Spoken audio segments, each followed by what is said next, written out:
Grandes y maravillosas son tus obras. Dios Todopoderoso, justos y verdaderos son tus caminos, Rey de los santos.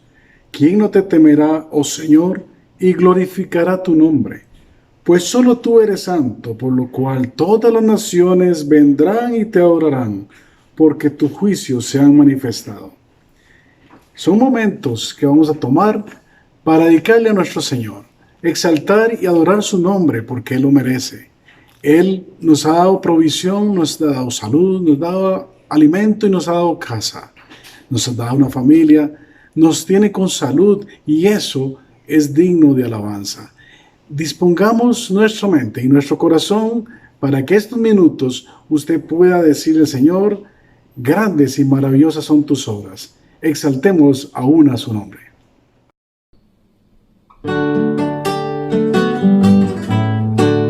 Cristo, Jesucristo, maravilloso es Jesús.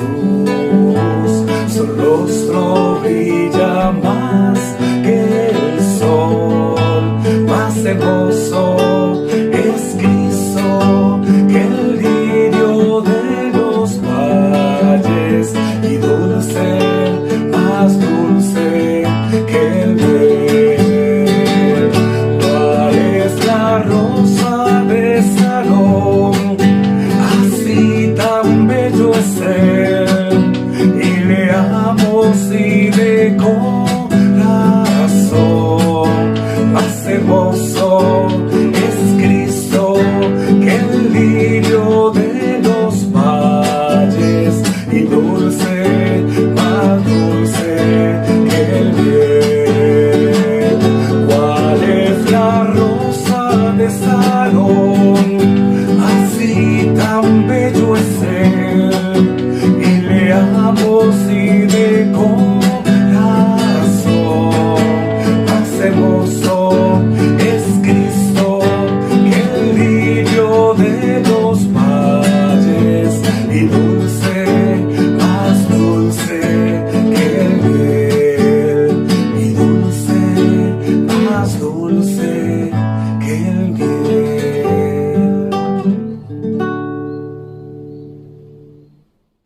Buenas noches, mis hermanos, que el Señor les bendiga. Una vez más le damos gracias al Señor por la oportunidad de adorarlo por lo que Él es, de alabarlo por lo que Él ha hecho en nosotros y a través nuestro, y ahora para poder ser renovados en el espíritu de nuestra vida. A lo largo de la historia de la iglesia hablamos de arrepentimiento. Pero, ¿qué es el arrepentimiento? ¿Cómo podemos entender el arrepentimiento y cuáles son los alcances que este arrepentimiento tiene en la vida de un pecador? Esta noche nuestro hermano Andrés Salazar nos va a ayudar con la lección. Es una lección hermosa, es una lección preciosa y es una lección que merece toda nuestra atención. Buenos días, hermanos, buenas noches, disculpa, como siempre estoy acostumbrado a enseñar los domingos en la mañana, entonces ya automáticamente digo buenos días, pero no, esta ocasión es de noche. Bueno, qué bueno que Dios nos permite después de varias semanas o varios incluso meses poder estar reunidos nuevamente y permitirme enseñar la palabra de Dios. Este tema que vamos a estudiar hoy, que es el tema del arrepentimiento, en mi vida ha sido muy importante porque en la iglesia en la que yo crecí, cuando tenía más o menos 15 años, cuando fue que recibí a Cristo en mi vida, recibí una enseñanza acerca del arrepentimiento que cuando yo intentaba llevar a la práctica lo que yo estaba aprendiendo, no podía hacerlo, y esto causó un conflicto en mi vida espiritual. ¿Cuál era la enseñanza o lo que yo entiendo? Creo que ha sido la enseñanza regular o la enseñanza común, tradicional que enseñamos en nuestras iglesias acerca del arrepentimiento, es que como cristianos, cuando cometemos algún pecado debemos arrepentirnos, ser sinceros delante de Dios, venir humildemente, y que la manifestación o la consecuencia o la prueba de saber si realmente fuimos sinceros, si realmente fue un arrepentimiento real, es que nos apartamos del pecado del cual nos decimos que nos estamos arrepintiendo. En mi vida personal yo tenía un conflicto a la hora de practicar esto, porque yo cometí un pecado, sabía que estaba mal, venía delante de Dios, oraba y decía: Dios, perdón, Dios, me arrepiento del pecado, procuraba y trataba de ser sincero, pero ¿qué pasaba? Bueno, que quizás volvía nuevamente al pecado, o que yo sentí en mi corazón que seguía mal, seguía, quizás decía en palabras que me había arrepentido, pero por ahí quizás todavía, si tenía la oportunidad lo volvía a hacer, no sé, si me ocurre, ¿verdad? Yo en mi interior sabía que realmente no había un arrepentimiento real, a pesar de que en el momento en que estaba orando realmente quería ser sincero delante de Dios y quería realmente arrepentirme de mi pecado.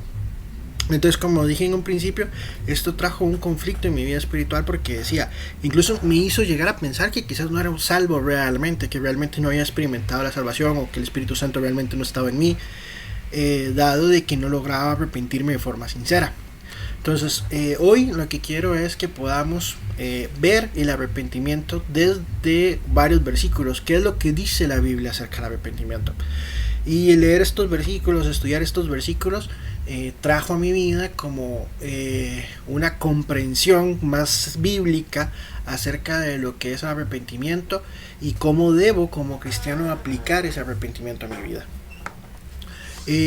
Lo primero, o el título del estudio de hoy, es el arrepentimiento, una obra humana o una obra divina. Y ahí puse uno de los versículos en el título, que es uno de los versículos que más me llamó la atención para estudiar el tema del arrepentimiento, y es Génesis 6:6. ¿Por qué? Porque, bueno, lo podemos leer, dice: y se arrepintió Jehová de haber hecho hombre en la tierra, y le dolió en su corazón. Esto es uno de los versículos que me llama la atención pensando en el arrepentimiento, porque dice que Dios se arrepiente. Dice: se arrepintió Jehová. Lo que a mí me habían enseñado acerca del arrepentimiento es que cuando uno peca se arrepiente. Si no hay pecado, entonces no hay necesidad de arrepentimiento. Entonces, si dice aquí que Dios se arrepintió, era porque había pecado. Es la conclusión de acuerdo a lo que yo había aprendido cuando tenía 15, 16, 17 años. Ahora, obviamente sabemos y que Dios no peca, y por lo tanto Dios no tiene que arrepentirse de la forma en que nosotros normalmente entendemos o comprendemos o nos enseñan lo que es el arrepentimiento. ¿Qué implica arrepentimiento? Bueno, hay muchos versículos, pero vamos a ver estos dos versículos que quizás nos puedan ayudar a poder entender el concepto de lo que es el arrepentimiento en la Biblia. El primero lo vemos ahí en 2 Corintios, dice: porque la tristeza que es según Dios produce arrepentimiento para salvación. De que no hay que arrepentirse, pero la tristeza del mundo produce muerte. Ahora, muy bien, bueno, lo primero que podemos entender del arrepentimiento es que es un sentimiento. Dice que empieza con un sentimiento de tristeza, que ese sentimiento produce un arrepentimiento. Ahora, de momento lo vamos a dejar allí. Vamos a profundizar más en este versículo cuando avancemos, como vayamos avanzando en la lección. Ahora, ¿qué es lo segundo versículo que quiero leer? El de Jonás 3:10. Dice: y vio Dios lo que hicieron, que se convirtieron de su mal camino, y se arrepintió del mal que había dicho que les haría, y no lo hizo. Ahora ves, el primer concepto de arrepentimiento es un sentimiento de tristeza. Este segundo concepto tiene que ver con un cambio de mente. Este versículo lo puse porque habla también de Dios, ¿verdad? Porque Dios se arrepintió, dice, del mal que había hecho. Dice que Dios tenía un propósito para Nínive, que era destruirlo, pero al ver que ellos se convirtieron de su mal camino, entonces Dios cambió su mente o su plan o su rumbo, ¿verdad?, a un rumbo diferente. Y ese es el concepto de arrepentimiento que podemos ver en la Biblia, que es un cambio de mente. Es decir, si yo estoy obrando de una forma y me arrepiento, entonces efectivamente tiene que haber un cambio de pensar, un cambio de actuar. Esta palabra sentimiento o la palabra tristeza acá es el equivalente a la que encontramos en Génesis 6:6. ¿Ves? Dice que tiene que ver con la raíz tiene que ver con un suspiro. Lo comento para que podamos entender el Génesis 6:6. Ahora, porque cuando dice aquí que Dios se arrepintió, no se está hablando de ese cambio de mente. No quiso decir de que a Dios le tomó por sorpresa que el ser humano iba a ser malo o iba a caer en pecado Entonces él dijo, uy, me arrepiento de haber hecho al hombre porque yo pensé que iba a ser bueno, que siempre iba a hacer cosas buenas, pero está haciendo cosas malas, entonces me arrepiento de haberlo hecho. No, Dios sabía el destino del hombre, sabía acerca de la caída, sabía acerca del pecado, sabía que la maldad del ser humano iba a ser mucha. Este concepto aquí de que se arrepiente es lo que se conoce literalmente como un antropomorfismo, que sería atribuirle una cualidad humana a Dios con el propósito de que nosotros podamos comprender cómo es que Dios piensa, cómo es que Dios actúa. En este sentido, o en este versículo, todos nosotros hemos pasado quizás algún momento de tristeza, ¿verdad? A veces quizás después de llorar mucho, lo único que podemos hacer es como suspirar, ¿verdad? Hacer ese como... que es un sinónimo, ¿verdad? De tristeza, del sentimiento que estamos teniendo. Bueno, ese suspiro o esa acción es lo que podemos entender acá como se arrepintió Dios. ¿Qué significa esto? Bueno, que Dios vio la maldad del hombre y que sintió tristeza en su corazón y él hizo un suspiro de pesar, un suspiro de dolor al ver lo que el ser humano, lo que la raza había hecho, ¿verdad? O estaba haciendo.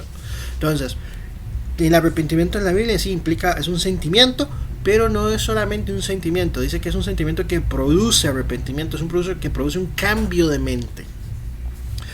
Ahora, lo primero que yo entendí en la Biblia cuando empecé a estudiar el tema del arrepentimiento es que hay dos tipos de arrepentimiento o dos contextos diferentes del arrepentimiento.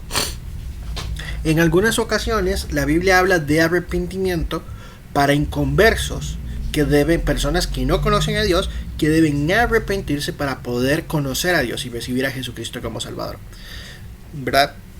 No siempre se habla a cristianos. En el otro contexto es cuando la Biblia se menciona arrepentimiento de cristianos, es decir, de personas que ya han conocido a Cristo y que necesitan también arrepentirse. Entonces, el primero, cuando es un contexto de cuando le habla a personas inconversas que ocupan arrepentirse para conocer al Señor Jesucristo y ser salvos, estamos hablando de un arrepentimiento para salvación. Y en el otro caso, cuando habla de creyentes, estamos hablando de un arrepentimiento para confesión, por ponerle un nombre de alguna forma. Vamos a ver primero el arrepentimiento para salvación, porque es importante poder entender qué es arrepentimiento para salvación. Vamos a leer estos versículos que me enseñan, claro, hay muchos más versículos, pero en estos versículos podemos ver claro lo que es el arrepentimiento, un contexto de arrepentimiento para salvación, es decir, hablándole a personas inconversas que se arrepientan para que puedan ser salvas. 2 Corintios 7:10 dice, porque la tristeza que es según Dios produce arrepentimiento para salvación. Acá está claro, literalmente lo dice, que el arrepentimiento es para que puedan alcanzar salvación. Marco 1:4 dice, bautizaba Juan en el desierto y predicaba el bautismo de arrepentimiento. ¿Para qué? Para perdón de pecados. Es decir, ustedes quieren que sus pecados sean perdonados, entonces tienen que arrepentirse. Personas inconversas arrepintiéndose para poder alcanzar salvación. Y que el del Señor Jesucristo dice, id pues y aprender lo que significa misericordia quiero y no sacrificio, porque no he venido a llamar a justos, sino a pecadores al arrepentimiento. ¿Ves? El mismo Señor Jesucristo, y hay otro versículo que refuerza esto, que lo vamos a ver ahora, donde Él dice, yo no he venido a buscar gente salva, no he venido a buscar personas que ya conozcan, tengan una relación con Dios, sino he venido a buscar pecadores para que esas personas se puedan arrepentir y cuando sean arrepentidas o estén arrepentidas puedan conocer a la salvación. Ahora, características del arrepentimiento para salvación.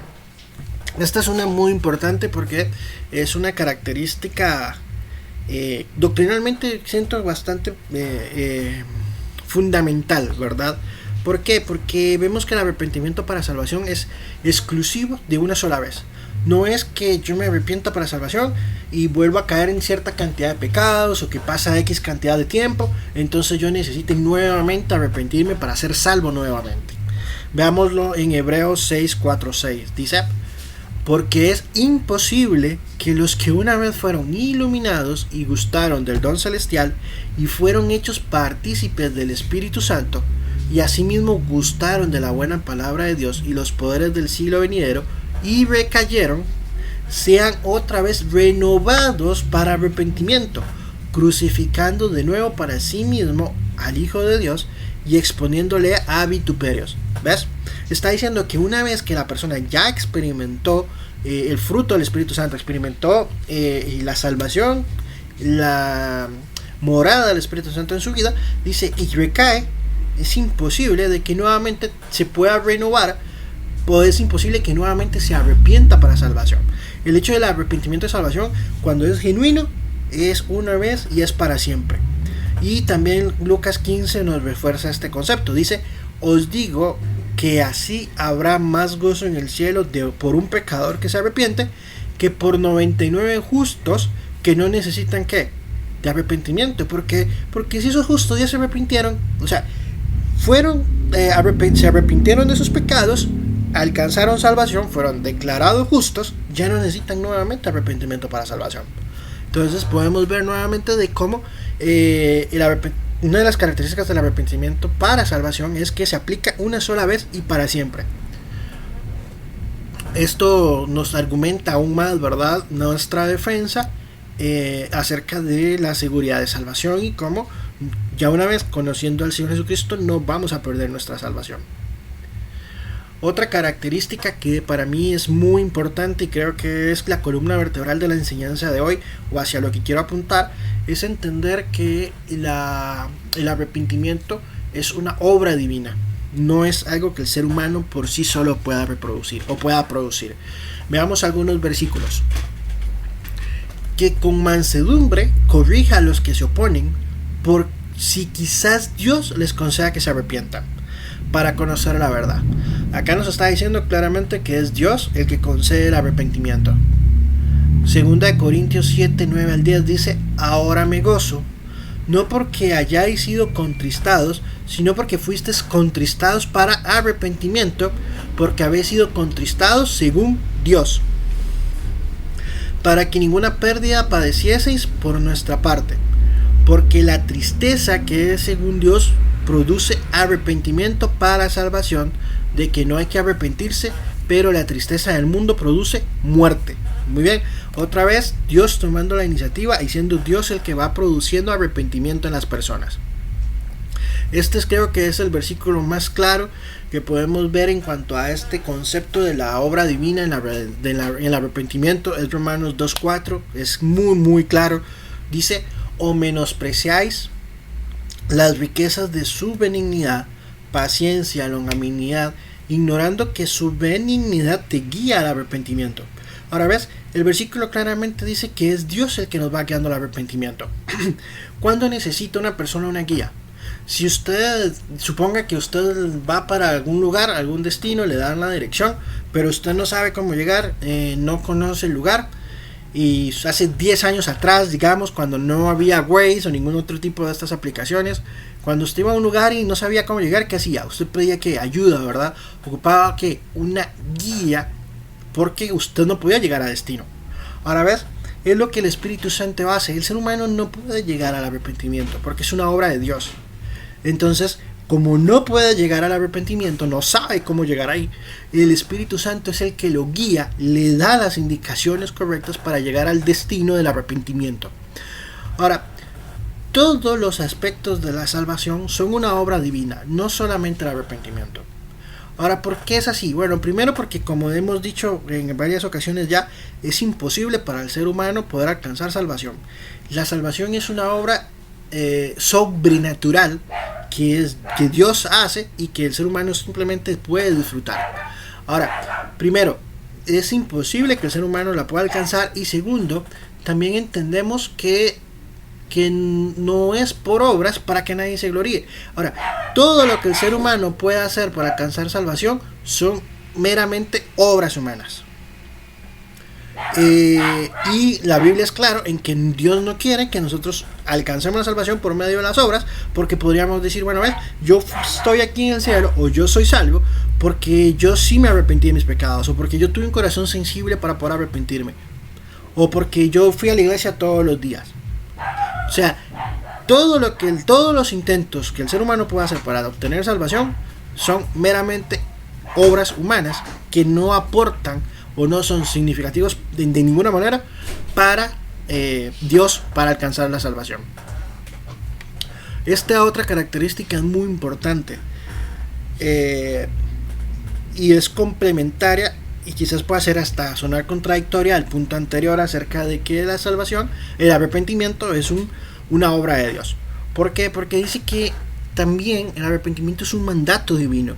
Veamos Hechos 30, dice: pero Dios, habiendo pasado por alto los tiempos de esta ignorancia, ahora manda a todos los hombres en todo lugar que se arrepientan. Ahora ves, dice que Dios manda al hombre a arrepentirse, pero uno podría pensar y decir, bueno, pero el arrepentimiento es algo que Dios produce, es algo que Dios hace. ¿Por qué Dios me pide que yo lo haga si es algo que yo no puedo hacer? ¿Cómo puede ser un mandato si es Dios mismo el que lo produce? Y acá, en este versículo de Romanos 2, que leímos anteriormente, el versículo 4, vamos a leerlo completo para poder entender esto. Dice el versículo 4, lo volvemos a leer, dice: o menospreciáis las riquezas de su benignidad, paciencia y longanimidad, ignorando que su benignidad te guía al arrepentimiento. Pero el versículo 5 dice: pero por tu dureza y por tu corazón no arrepentido, atesoras para ti mismo ira para el día de la ira y de la revelación del justo juicio de Dios.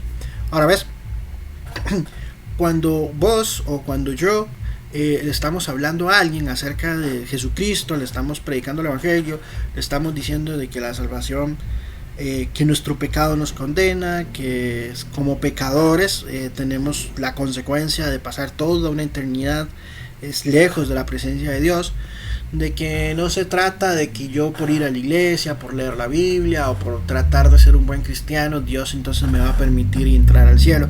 Cuando le hablamos de la salvación por medio de Cristo y de la necesidad del arrepentimiento y lo que el pecado ha hecho en nuestras vidas y cómo nos separa de Dios, entonces Dios empieza a guiar a esa persona al arrepentimiento, empieza a obrar en su corazón. Pero dice la Biblia también acá, dice: pero ¿por qué no se arrepienten las personas? Porque tienen un corazón endurecido, por la dureza del corazón. Entonces, la salvación, el arrepentimiento es una obra divina, porque el ser humano no podría llegar a alcanzar arrepentimiento si no fuera por esa intervención especial del Espíritu Santo, esa intervención especial de Dios. No podría llegar a alcanzar el arrepentimiento, pero es una responsabilidad humana, porque también me puedo negar a utilizar esa guía. Yo puedo saber y entender de que a veces los hombres se hacen muchas bromas, ¿verdad? Ahora con el Waze y eso ya no se aplica, pero hay muchas bromas y muchos chistes de la pareja que va en el auto, ¿verdad? Y que está perdido y que entonces la mujer le dice: bueno, pero preguntemos a alguien cómo llegar. Y el hombre, ¿verdad?, insiste en querer no preguntar, se resiste a recibir esa guía e intenta hacerlo a su manera. Bueno, ¿ves? Algo así es lo que muchas personas hacen con el Espíritu Santo cuando les quiere guiar al arrepentimiento. Se resisten a esa guía, dicen: no, yo no ocupo a nadie, yo voy a saber llegar a destino yo solo. Este otro versículo de Lucas que pusimos al principio del PowerPoint me llama mucho la atención también, me hizo pensar mucho mientras estudiaba el tema del arrepentimiento. ¿Por qué? Leámoslo nuevamente. Dice: os digo que si habrá más gozo en el cielo por un pecador que se arrepiente que por 99 justos que no necesitan de arrepentimiento. Cuando lo leí por primera vez yo decía: pero ¿cómo es esto? Que los justos no necesitan arrepentimiento. Claro, después entendí que está hablando de un arrepentimiento para salvación. Pero la pregunta es: ¿como cristianos ocupamos o no ocupamos arrepentimiento? ¿Qué debe hacer el cristiano cuando peca?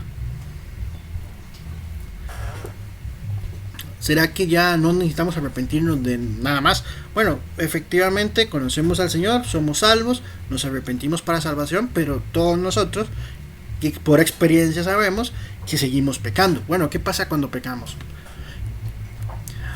Muy bien. En la Biblia encontramos un concepto que es muy similar al concepto de arrepentimiento y lo vamos a explicar un poco mejor, que es el concepto de confesión. Ahora, la palabra confesión, como podemos ver ahí, es homologeo, esa es la palabra en griega, que sería el equivalente para nosotros como homologar algo. Homologar es como yo tengo algo acá y ocupo que esto sea igual a lo otro. Esto quiere decir que confesar mi pecado significa que yo llegue a homologar mi pensamiento con el pensamiento de Dios. Es decir, la Biblia dice que esto es malo, entonces yo tengo mi pensamiento y homólogo o hago que mi pensamiento sea igual al que la Biblia dice, y los hago encajar. Es decir, que yo pienso igual que Dios, es decir, que pienso en cuanto al pecado lo mismo que la Biblia dice de ese pecado. No que la Biblia dice que esto es malo, como hacemos muchas veces, que la Biblia dice esto es malo, pero yo digo, no, quizás no sea tan malo. Quizás sea malo si lo hago de esta forma, o quizás si lo hago de esta otra forma para obtener X beneficio y no dañar a nadie, quizás eso no sea tan malo. Bueno, ¿ves? Eso no es pensar igual que Dios. Pensar en Dios es igualar mi pensamiento a lo que la Biblia dice, y igualando yo mi pensamiento, entonces voy a igualar que mis obras, mis acciones van a ser de acuerdo a lo que la Biblia dice que deben ser.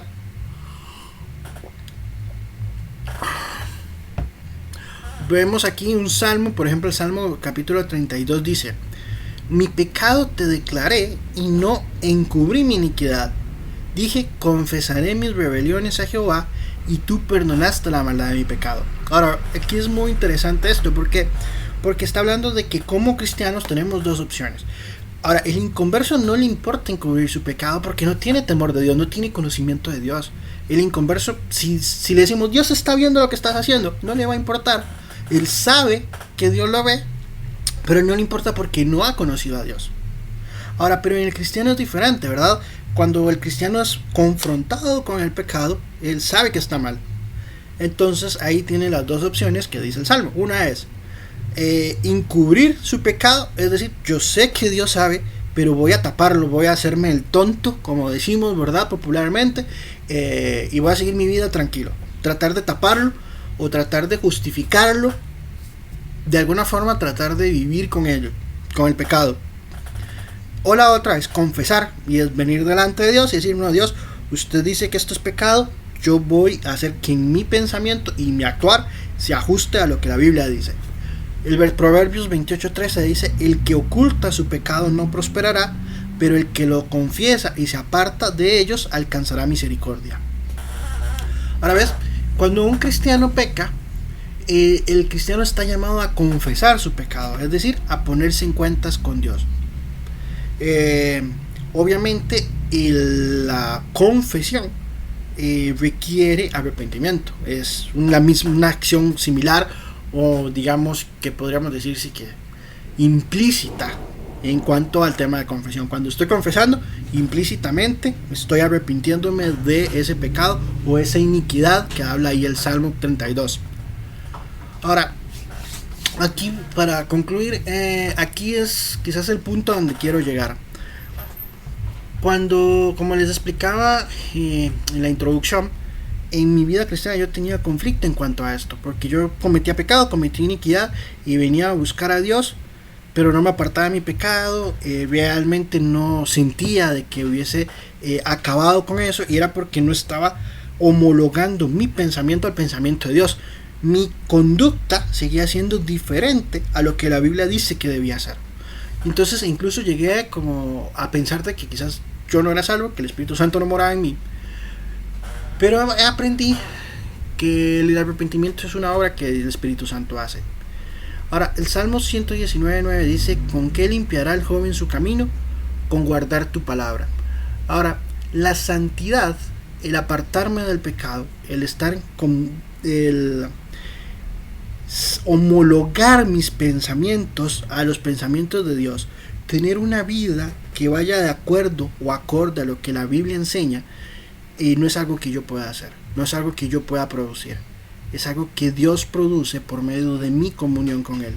La palabra de Dios me enseña que es guardando y leyendo la Biblia, que la Biblia va a ir produciendo santidad en mi vida, ¿verdad? Hay una expresión muy popular, muy conocida, que dice, la Biblia te apartará del pecado, o el pecado te apartará de la Biblia. Si yo como cristiano empiezo a estudiar la Biblia, empiezo a leer la Biblia, empiezo a orar, esas acciones van a ir haciendo que mi comunión de Dios con Dios vaya creciendo, y por lo tanto entonces Él va a ir produciendo un arrepentimiento genuino en mi corazón, no por el intento de Andrés, no por el intento humano, porque al final no deja de ser una obra, sino como algo sobrenatural que va a ir obrando en mi vida. Hay una ilustración que ya la he contado en algunas otras ocasiones que se ajusta mucho a esto. Dice que fue un papá y un niño a cazar, ¿verdad? Un papá lleva a su hijo de cacería, pero el papá sufre un accidente en uno de sus pies, se dobla el pie y no puede caminar más. Entonces llama al hijo y le dice que vaya al pueblo a buscar ayuda para que lo ayuden a salir de la montaña. Pero el hijo se demora mucho y se viene la noche. Y dice que el señor hace una fogata porque empieza a tener frío. Y en medio de la noche empieza a ver que hay varios ojos ahí alrededor de él. Y entonces él empieza a sentir temor al ver los ojos y empieza a observar y se da cuenta que son lobos. Entonces el temor de él aumenta porque dice, estos lobos van a venir, me van a comer y hasta aquí llegué, ¿verdad? Me van a matar. Pero él ve que los lobos, a pesar que son muchos, no se acercan. Y él entiende que no se acercan los lobos porque hay fuego. Entonces la preocupación del Señor cambia, ya no se preocupa por los lobos ni porque lo ataquen, sino que su preocupación ¿cuál es? Que el fuego se mantenga encendido. Ahora ves, igual pasa con este tema. No se trata, nuestro esfuerzo no debe estar en tratar de ser sincero delante de Dios, en tratar de arrepentirme y decir qué malo que soy, por mi culpa, por mi gran culpa. No se trata de eso. Se trata de mantener encendido el fuego del Espíritu Santo en mi corazón, mi comunión con Dios, y Él va a empezar a reproducir en mí un arrepentimiento genuino, va a apartarme del pecado, va a homologar mis pensamientos con el pensamiento de Él. Dice ahí, para terminar, dice, el genuino arrepentimiento viene como consecuencia de la lectura bíblica y la oración. Lo primero que yo entendí es que yo debo dejar de esforzarme por arrepentirme, por vivir una vida cristiana y empezar a esforzarme y preocuparme por mi comunión con Dios. Y todo lo demás, Dios lo va a hacer como una obra divina, porque al final de cuentas ese es el plan de Él para nosotros, ¿verdad? Dice que el que comenzó en nosotros la buena obra la perfeccionará hasta el día del Señor Jesucristo. Es Dios el que perfecciona su obra, esa obra que hace en mí y en la vida de cada uno de nosotros.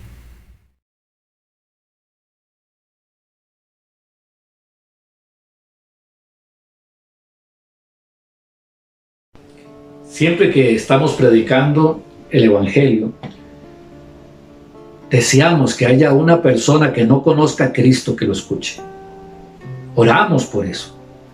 Si usted es esa persona, quiero decirle que Dios le ama y que este momento no es una coincidencia, que el Señor ya lo había preparado hace 2000 años en la cruz del Calvario, cuando moría por usted, cuando derramaba la sangre por usted, por sus pecados, por sus iniquidades, para que usted pueda tener perdón de sus pecados y vida eterna.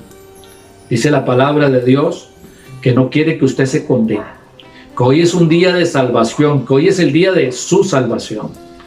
Que si usted muere sin Cristo, la Biblia dice que está establecido para los hombres que mueran una sola vez y después de esto el juicio. Cuando delante de Dios se presente todas sus iniquidades, todas sus maldades, todos los pecados que usted ha cometido, vergonzosos, innombrables, el Señor le va a condenar en un lago que arde con fuego y azufre, que es la muerte segunda. Pero recuerde, Dios no quiere que usted se condene. Dios quiere que usted se arrepienta y que venga a Él y reciba perdón y vida eterna. Este es el amor y la misericordia de Dios para su vida. ¿Le gustaría recibir a Jesucristo? Hagamos una oración. Permítame acompañarle en una oración. Y al terminar la oración, usted pueda recibir el perdón de sus pecados y la vida eterna. Oramos. Señor Dios, en el nombre de tu Hijo Jesús, me presento delante de ti. Señor, he cometido muchos pecados, te he ofendido muchas veces y de muchas maneras, y tengo vergüenza, estoy arrepentido, pero he escuchado que la sangre derramada de tu Hijo Jesús en la cruz del Calvario lava mis pecados. Padre, lávame con esa sangre. Perdóname de toda iniquidad y de toda maldad. Y en este momento quiero recibir a tu Hijo Jesucristo para que sea el Salvador y el Señor de mi vida. Gracias, Señor, en Cristo Jesús. Amén y amén. le entregó su corazón a Cristo. Dice la Biblia que cuando un pecador se arrepiente hay gozo en los cielos. Si usted le entregó su corazón a Cristo, hay un gozo, hay una fiesta en los cielos. Ya usted no va a ir a condenación. Usted ha pasado de muerte a vida. Pero ahora nosotros como creyentes, como hijos de Dios, tenemos la responsabilidad de poderle guiar, de mostrarle cuál es la buena voluntad de Dios, agradable y perfecta a través de las Escrituras. Por favor, queremos saber de usted, comuníquese con nosotros.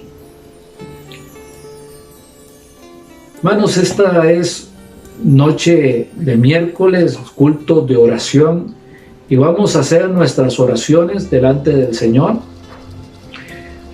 para traer nuestras cargas delante de Él, para que Él tome el control sobre todo lo que está pasando en nosotros y alrededor nuestro, para poder ver los milagros que estamos necesitando, humillándonos ante Él, para que Él reciba la gloria en todo momento.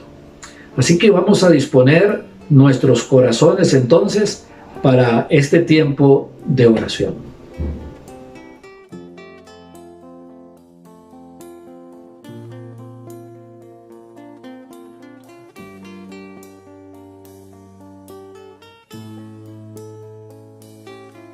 El Salmo 138 nos enseña que Jehová es excelso y que Él atiende al humilde.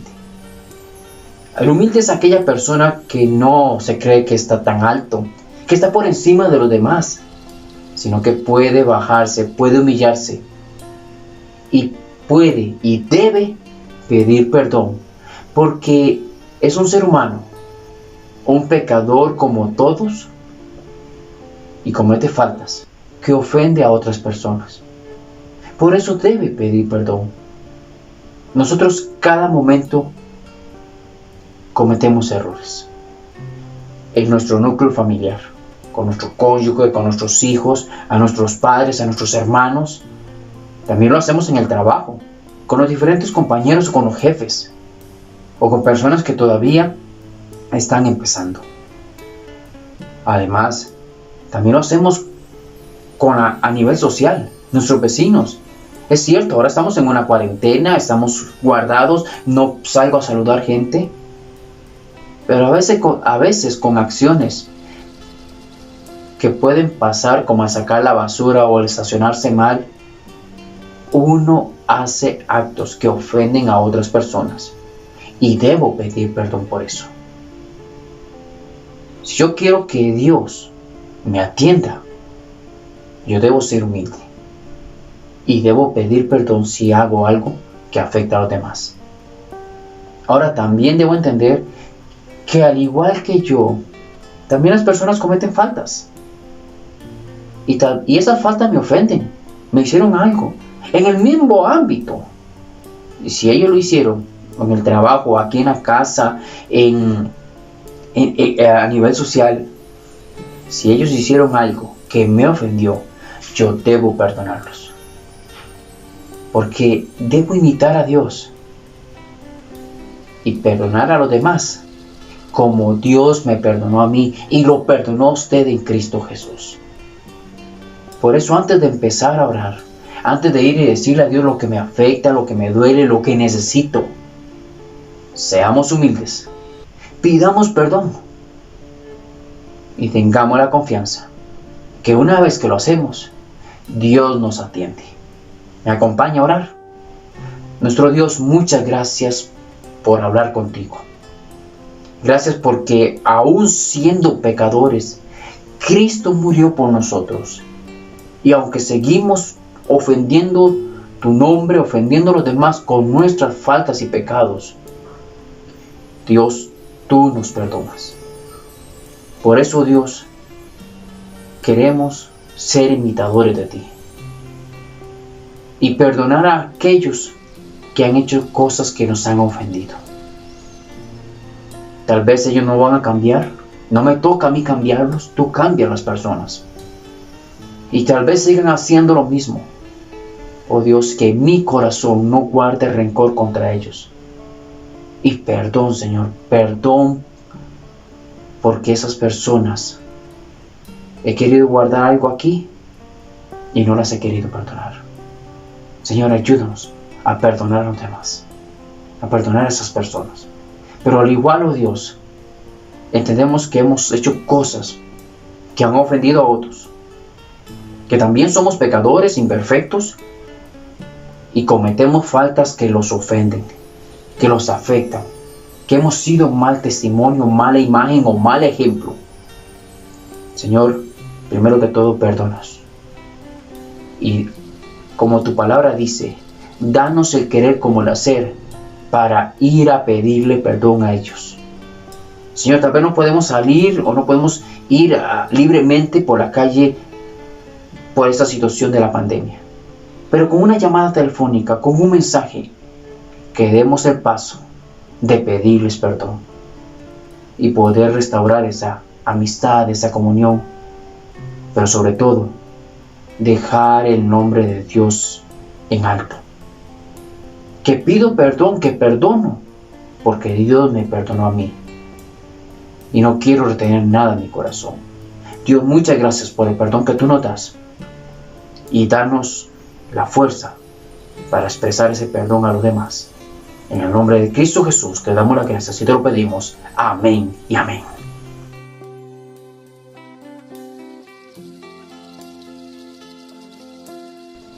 Cuando Jesús envió a los 70 discípulos en aquella misión, uno de los propósitos era sanar enfermos. Porque, así como lo vimos la semana pasada, uno de los intereses de Dios es la sanidad en la dolencia cuando se afecta a la salud. Y eso hoy queremos hacer. Porque Dios, a lo largo de la Escritura, vemos que Él sanó personas. Él no es ajeno al dolor. Él no es ajeno al sufrimiento. Compartíamos en el culto anterior que Él se puede compadecer de usted y de mí. Si yo soy el afectado directamente, Él se compadece. Si yo tengo un familiar y estoy afligido porque está sufriendo una enfermedad, Él se compadece. Por eso nosotros debemos orar, no solamente si yo soy el afectado, sino entendiendo que debo tratar a los demás como yo quisiera que me trataran. Y si aquella persona necesita fortaleza, yo debo orar por él. Si necesita salud, a mí me gustaría tener salud, entonces debo orar por él, debo orar por ella.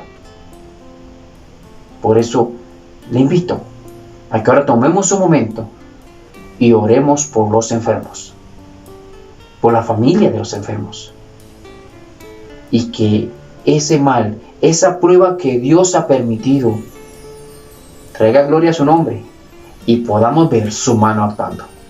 ¿Me acompaña a orar? Señor, muchas gracias porque continuamos hablando contigo, porque tenemos tu atención. Gracias por poder colocar nuestras cargas, nuestros pesos en tus manos, sabiendo que tú los llevas.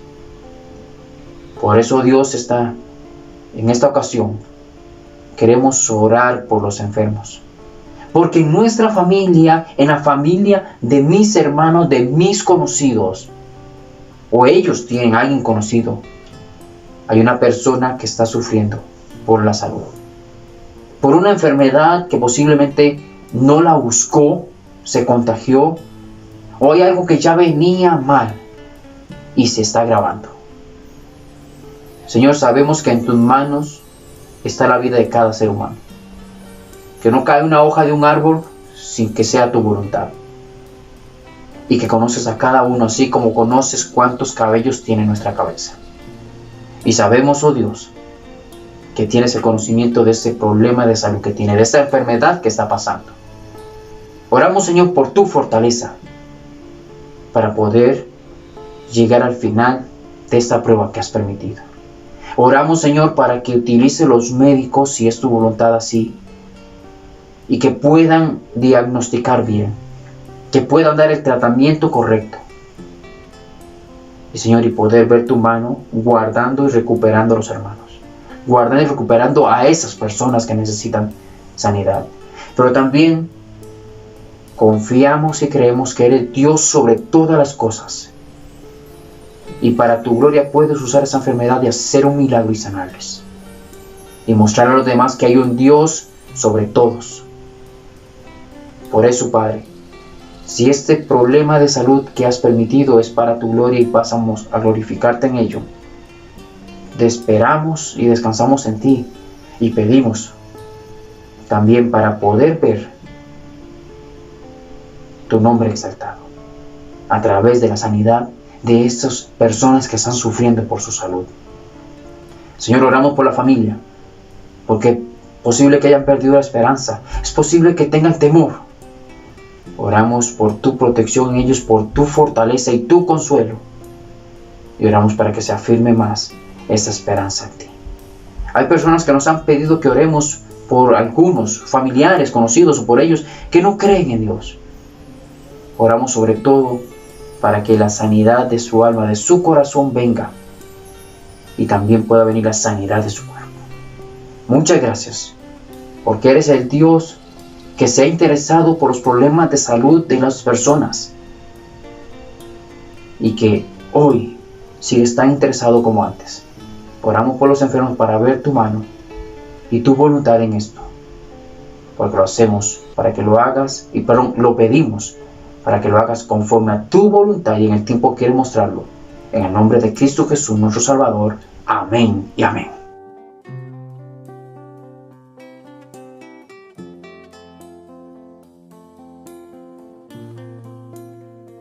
En este mismo episodio, cuando Jesús envía a los 70 discípulos, cuando ellos van a salir, les dice que a la verdad la mies es mucha, mas los obreros son pocos.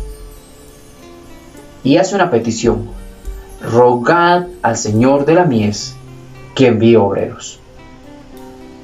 Y cuando hacemos la aplicación de este pasaje, entendemos que estos obreros son las personas que se han dispuesto a ir a compartir el Evangelio, a servir a Dios para que las almas escuchen de su amor, escuchen el mensaje de salvación y puedan recoger esa cosecha de personas salvas, de poder cuidar la obra de Dios.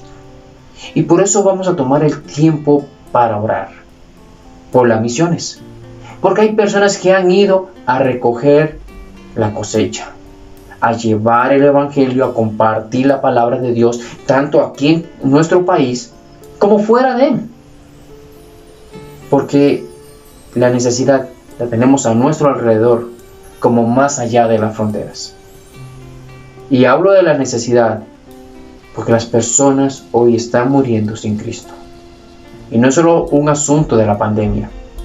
A nivel de los siglos, las personas viven sin esperanza, lamentablemente, mueren sin esperanza. Por eso oremos, porque ellos necesitan ser guiados por Dios cada día. Sí, siguieron el llamado, pero ellos encuentran enfrentamientos, el enemigo, necesidades, y hay que orar para que su corazón se afirme, la palabra de Dios abunde en su corazón y puedan compartirla con los demás, con las personas que necesitan, como un día usted y yo estábamos sin Cristo, sin Dios, sin esperanza. ¿Nos acompaña a orar? Padre, muchas gracias, porque nos has puesto en una época del mundo, como decías, donde los campos están blancos, donde ya están listos para la cosecha. Pero entendemos que hay muy pocos obreros y la mies es mucha. Y mucha necesidad de una persona que requiere un mensaje de esperanza, que necesita escuchar del amor de Dios. Y oh Dios, queremos pedirte y agradecerte por los que han tomado el deseo y la decisión de seguirte, de ir y llevar las buenas nuevas de salvación en nuestro país y más allá. Por eso, Padre, queremos orar para que tú les guardes y les mantengas su corazón su mente, su deseo en llevar las buenas nuevas de salvación. Oramos para que tu palabra abunde en sus corazones. Oramos para que se abran más puertas, que tengan más oportunidades. Oramos por tu protección, porque hay lugares donde sus vidas corren peligro por llevar este mensaje. Entendemos por la situación del mundo que tu Hijo regresa pronto. Tu palabra dice que Satanás sabe que le queda poco tiempo. Por eso hay más oposición, hay más dureza de corazón, pero hay más dolor por las consecuencias del pecado. Señor, gracias por los hermanos en el campo misionero y fortaléceles para seguir llevando el mensaje de esperanza, la luz del mundo. Padre, proveer lo que les hace falta, guarda a sus familias, manténganles bien de salud, aún en esta situación y aún después de que esto pase, que estén bien de salud para que con todo su ser estén llevando el amor tuyo a las personas. Muchas gracias, porque podemos acompañarle con nuestras oraciones, con nuestro corazón, para poder llevar tu palabra a lugares donde no vamos a llegar nosotros, pero tú estás llevándolos a ellos. Gracias por los misioneros y porque tu palabra se extiende y corre. En el nombre de Cristo Jesús, nuestro Salvador. Amén y amén.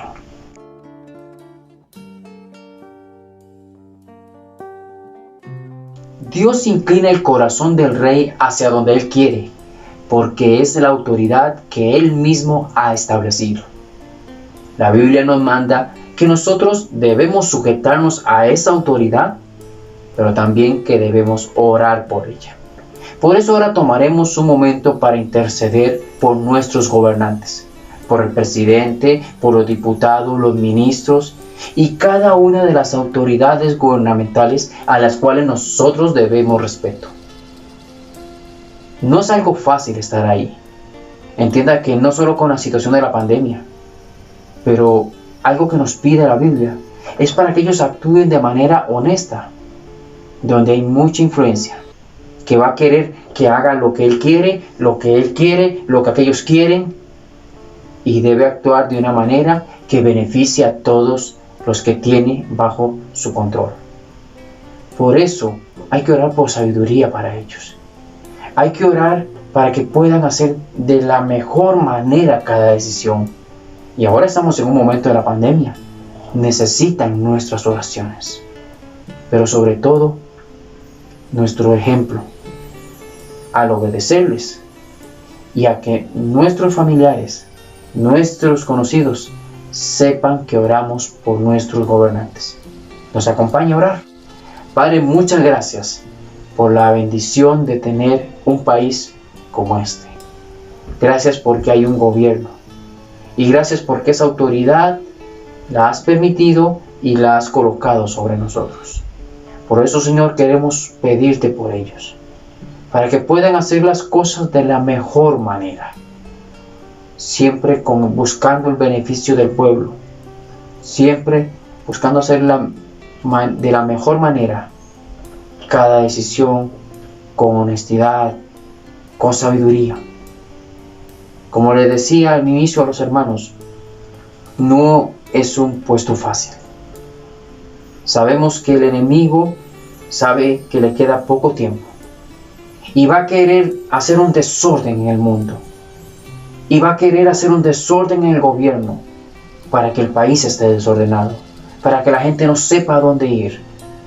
Pero queremos orar para que guardes a nuestros gobernantes y puedan hacer las cosas de la manera correcta. Oramos por la salud de ellos, para que tú les guardes, porque en esta situación de la pandemia se necesitan personas con voluntad firme, voluntad sabia, que puedan llevar por este camino y salir adelante. Oramos por las decisiones que tiene que tomar el Congreso, por las personas que tienen que colocar en las distintas responsabilidades.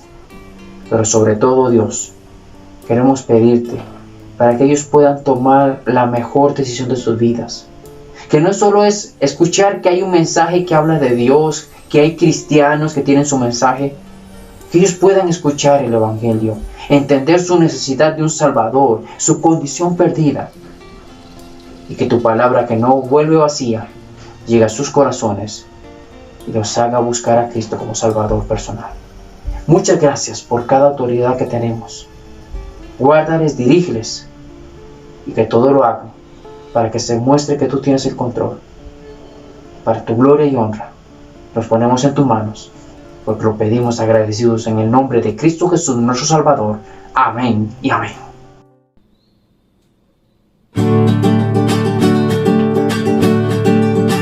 Más allá del sol, más allá del sol, yo tengo un hogar de hogar más allá del sol, más allá del sol, más allá del sol.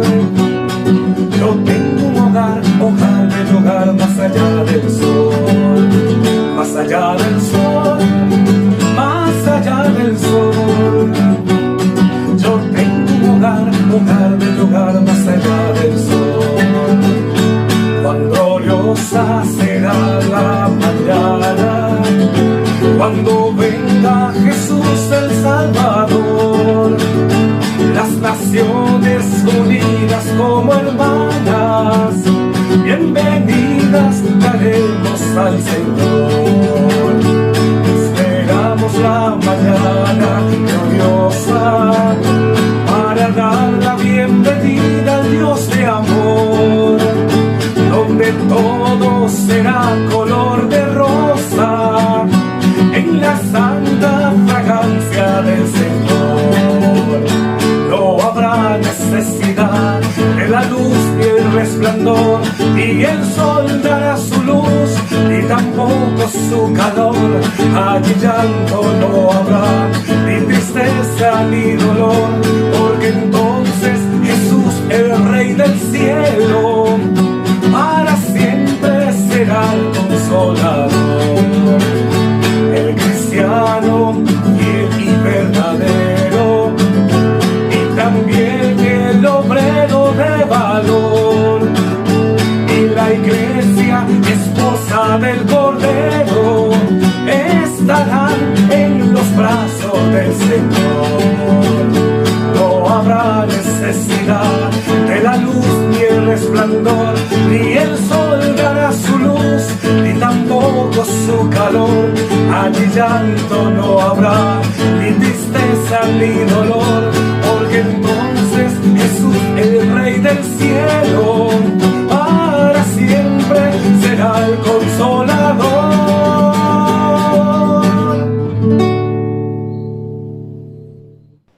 Tú pues, hijo mío, esfuérzate en la gracia que es en Cristo Jesús. Ninguno que milita se enreda en los negocios de la vida, a fin de agradar a aquel que lo tomó por soldado. Seamos testimonio de lo que el Señor ha hecho en nuestras vidas. Expresemos a nuestro alrededor, a nuestros familiares, a nuestros amigos y vecinos, que lo que en este libro existe es palabra viva, es palabra real, y que hace cada día en nuestras vidas cambios, pero cambios positivos, y que dan como premio una pronta ida al cielo para disfrutar de la eternidad junto con nuestro Salvador. Que el Señor me le bendiga y que pase una linda semana.